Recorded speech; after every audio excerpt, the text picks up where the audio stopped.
paano ko malaman na yung akin pong binoto yun talaga? Pwede ko bang makita yung resibo, actual na resibo, or kung ano bang makikita sa screen, patunay na yun talaga yung pinili ko?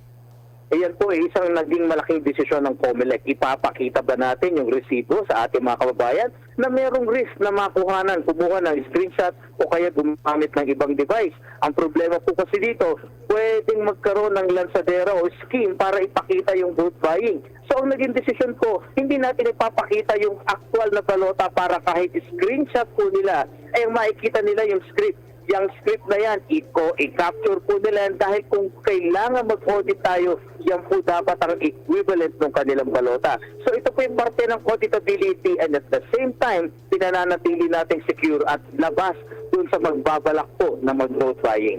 Safe ba natin sabihin, sir, na yung mga script or yung mga codes hindi intended para sa mga botante?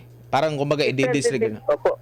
Intended din po para sa kanila yan dahil pwede po nilang makapture yan. Yun nga pong purpose no. Nang sa gayon, yan, pag yung capture mo na yan, yung script na yan, pag tinapat natin ito sa actual na balota mo, makikita mo, mariretrieve yan, 1:1, parehong-pareho. Pero hindi nga po ganun kadali ma-decode. Ang purpose po niyan, encrypted, nang hindi po makuha yung mismong balota para maipamigay gamit sa vote buying. So,